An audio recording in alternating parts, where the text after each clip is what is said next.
ರಾಜ್ಯ ಕಾಂಗ್ರೆಸ್ನಲ್ಲಿ ಸಂಪುಟ ಸಂಕಟ ಇನ್ನಷ್ಟು ಮುಂದುವರೆದಿದೆ. ಮೊದಲು ಕ್ಯಾಬಿನೆಟ್ ವಿಸ್ತರಣೆಗೆ 2 ತಿಂಗಳು ಕಾಯಬೇಕಾಯಿತು. ಆದರೆ ಈಗ ಖಾತೆ ಹಂಚಿಕೆ ಕೂಡ ವಿಳಂಬವಾಗ್ತಾ ಇದೆ. ಅಳೆದು ತೂಗಿ ಲೆಕ್ಕಾಚಾರ ಹಾಕ್ತಾ ಇರೋ ಕಾಂಗ್ರೆಸ್ ನಾಯಕರು ಯಾಕೋ ತಮ್ಮ ಕರ್ತವ್ಯವನ್ನೇ ಮರೆತಿದ್ದಾರಾ ಅಂತ ಅನ್ನಿಸ್ತಾ ಇದೆ.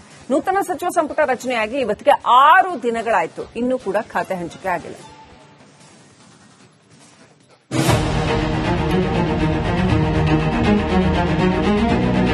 ಹೈಡ್ರಾಮಾ ಗೊಂದಲಗಳ ನಡುವೆ ಪದಗ್ರಹಣ ಕಾರ್ಯಕ್ರಮ ನಡೆದಿದ್ದಾಯಿತು.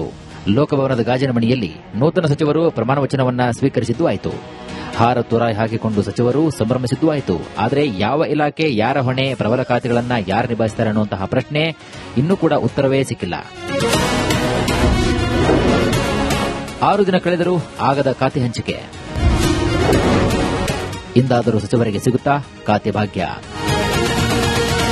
ಸಂಪುಟ ರಚನೆಯಾಗಿ 6 ದಿನಗಳು ಕಳೆದರೂ ಕೂಡ ಖಾತೆ ಹಂಚಿಕೆ ಪ್ರಕ್ರಿಯೆ ಪೂರ್ಣಗೊಂಡಿಲ್ಲ. ಕಳೆದ ಬಾರಿ ಕ್ಯಾಬಿನೆಟ್ ರಚನೆಯಾದಾಗ ಹೈಕಮಾಂಡ್ ನಾಯಕರು ಖಾತೆ ಹಂಚಿಕೆ ಮೂಲಕ ರಾಜ್ಯ ನಾಯಕರ ಸೂತ್ರವನ್ನ ತಾವೇ ಹಿಡಿದುಕೊಂಡಿದ್ರು. ಈ ಬಾರಿಯೂ ಕೂಡ ಮುಖ್ಯಮಂತ್ರಿಗಳ ಪರಮಾಧಿಕಾರ ಎಂಬುದು ಕೇವಲ ಪುಸ್ತಕದಲ್ಲಿ ಬರೆದಂತೆ ಕಾಣಿಸ್ತಾ ಇದೆ. ಖಾತೆ ಹಂಚಿಕೆ ವಿಚಾರಕ್ಕೂ ಕೂಡ ಹೈಕಮಾಂಡ್ ಗ್ರೀನ್ ಸಿಗ್ನಲ್ ಸಿಕ್ಕಿಲ್ವ ಎನ್ನುವಂತಹ ಪ್ರಶ್ನೆಗಳು ಎದುರಾಗಿವೆ. ಕ್ಯಾಬಿನೆಟ್ ಯಾವುದೇ ಚೇಂಜಸ್ ಇಲ್ಲ ಸರ್. ಕೆಲವರು ಸ್ಥಾನ ಬದಲಾವಣೆ, ಕೆಲವರು ತೆಗೆದು ಕೆಲವರು ಸೇರ್ಪಡೆ ಮಾಡುವಂತಹ ಬದಲಾವಣೆ. ಇದೇ ಮಧ್ಯೆ ಇಂಥದ್ದೇ ಖಾತೆ ಬೇಕು ಅಂತ ಕೆಲವೊಂದಿಷ್ಟು ನೂತನ ಸಚಿವರು ಮುಖ್ಯಮಂತ್ರಿಗಳ ಮುಂದೆ ಪಟ್ಟು ಹಿಡಿದು ಕುಳಿತಿದ್ದಾರೆ. ಜೂನ್ ತಿಂಗಳಲ್ಲಿ ಸಚಿವರಾಗಿರುವಂತಹ ಕೆಎಚ್ ಮುನಿಯಪ್ಪಗೆ ಆಹಾರ ಖಾತೆ ನೀಡಲಾಗಿತ್ತು.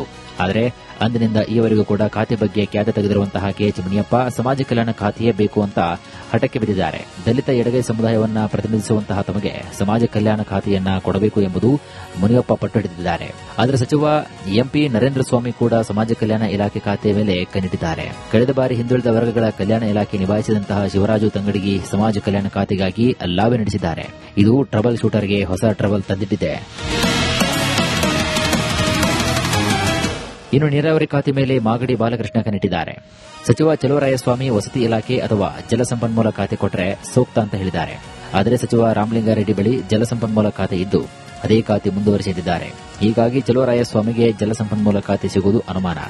ಇದಿಷ್ಟೇ ಅಲ್ಲ, ಸಮಾಜ ಕಲ್ಯಾಣ ಖಾತೆ ಕೊಡದಿದ್ರೆ ನನಗೆ ವಸತಿ ಖಾತೆ ಕೊಡಿ ಅಂತ ಶಿವರಾಜ್ ತಂಗಡಿಗೆ ಬೇಡಿಕೆ ಇಟ್ಟಿದ್ದಾರೆ. ಅತ್ತ ಈ ಹಿಂದೆ ವಸತಿ ಖಾತೆ ನಿಭಾಯಿಸಿದ ಜಮೀರ್ ಅಹಮದ್ ಖಾನ್ ಕೂಡ ವಸತಿ ಖಾತೆಗೆ ಬೇಡಿಕೆ ಇಟ್ಟಿರುವುದು ಸಿಎಂ ಖಾತೆ ಹಂಚಿಕೆ ನುಂಗುಲಾರದೊತ್ತಾಗಿ ಪರಿಣಮಿಸಿದೆ. ಇವರೆಲ್ಲರ ಬೇಡಿಕೆಗಳ ಮಧ್ಯೆ ಸಚಿವ ಬಸವರಾಜು ರಾಯರೆಡ್ಡಿ ಅವರದ್ದು ಹೊಸ ವರಸೆ ಶುರುವಾಗಿದೆ. ಈ ಹಿಂದೆ ಸಿದ್ದರಾಮಯ್ಯಗೆ ಆರ್ಥಿಕ ಸಲಹೆಗಾರರಾಗಿದ್ದ ಬಸವರಾಜ ರಾಯರೆಡ್ಡಿ ತನಗೆ ಹಣಕಾಸು ಇಲಾಖೆ ನೀಡಿ ಅಂತ ಡಿಮ್ಯಾಂಡ್ ಇಟ್ಟಿದ್ದಾರೆ. ಸಾಮಾನ್ಯವಾಗಿ ಹಣಕಾಸು ಇಲಾಖೆಯನ್ನ ಮುಖ್ಯಮಂತ್ರಿಗಳೇ ನಿಭಾಯಿಸುವುದು ಕಳೆದ 2 ದಶಕಗಳಿಂದ ನಡೆದುಕೊಂಡು ಬಂದಿರುವಂತಹ ಸಂಪ್ರದಾಯ. 2004ರಿಂದ ಈಚೆಗೆ ಅಧಿಕಾರಕ್ಕೆ ಬಂದ ಎಲ್ಲ ಮುಖ್ಯಮಂತ್ರಿಗಳು ಕೂಡ ಹಣಕಾಸು ಇಲಾಖೆಯನ್ನ ತಾವೇ ನಿಭಾಯಿಸಿದ್ದಾರೆ. ಈಗಲೂ ಕೂಡ ಹಣಕಾಸು ಇಲಾಖೆ ಮುಖ್ಯಮಂತ್ರಿ ಡಿಕೆ ಶಿವಕುಮಾರ್ ಕೈಯಲ್ಲಿದೆ. ಆದರೆ ಅದೇ ಇಲಾಖೆ ಮೇಲೆ ಕಣ್ಣು ನೆಟ್ಟಿರುವಂತಹ ಬಸವರಾಜ ರಾಯರೆಡ್ಡಿ ಮುಖ್ಯಮಂತ್ರಿಗಳು ಬೇಕಿದ್ರೆ ಬಜೆಟ್ ಮಂಡಿಸಲಿ, ಆದರೆ ತನಗೆ ಹಣಕಾಸು ಇಲಾಖೆಯನ್ನ ಕೊಡಲೆಂದಿದ್ದಾರೆ. ನನಗೆ ಅವರು ಹಣಕಾಸು ಕೊಟ್ಟರೆ I most welcome. It is my favourite subject. ಇಲ್ಲ ಬೇರೆ ಯಾವ್ದಾರ ಕೊಡ್ತೀನಿ ಅಂದ್ರೆ ಆಯ್ತು ಅಂತ ಹೇಳ್ತೇನೆ.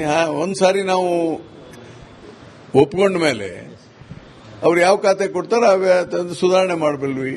ಆದರೆ ನಮಗೆ ಏನಂದ್ರೆ we can 18 hours I can work. ಬೇಕಾದ್ರೆ ವಿಧಾನಸೌಧದಲ್ಲಿ ನಾನು ರಾತ್ರಿ 12 ಗಂಟೆ ಮನೆಗೆ ಹೋಗಂದ್ರೆ ಹೋಗ್ತೇನೆ. ಇನ್ನು ಈ ಮಧ್ಯೆ ಮುಖ್ಯಮಂತ್ರಿ ಡಿಕೆ ಶಿವಕುಮಾರ್ ಇಂದು ದೆಹಲಿಗೆ ಪ್ರಯಾಣವನ್ನ ಬೆಳೆಸಲಿದ್ದಾರೆ. ಖಾತೆ ಹಂಚಿಕೆ ವಿಚಾರದಲ್ಲಿ ಹೈಕಮಾಂಡ್ ನಾಯಕರ ಜೊತೆಗೆ ಚರ್ಚೆ ನಡೆಸಿ ಒಂದು ಅಂತಿಮ ತೀರ್ಮಾನಕ್ಕೆ ಬರಲಿದ್ದಾರೆ. ಈ ಹಿಂದೆ ಖಾತೆ ಹಂಚಿಕೆಯ ವಿಚಾರದಲ್ಲಿ ಮುಖ್ಯಮಂತ್ರಿಗಳಿಗೆ ಪರಮಾಧಿಕಾರ ಇತ್ತು. ಆದರೆ ಈಗ್ಯಾಕೋ ಬರ್ತಾ ಸೂತ್ರದ ಗೊಂಬೆಗಳಂತೆ ರಾಜ್ಯದ ನಾಯಕರು ವರ್ತನೆ ಮಾಡುತ್ತಿದ್ದಾರೆ. ಖಾತೆ ಹಂಚಿಕೆಯು ದೆಹಲಿಯಲ್ಲಿ ನಿರ್ಧಾರವಾಗಲಿದೆ ಎಂಬುದು ಸ್ಪಷ್ಟವಾಗಿದೆ.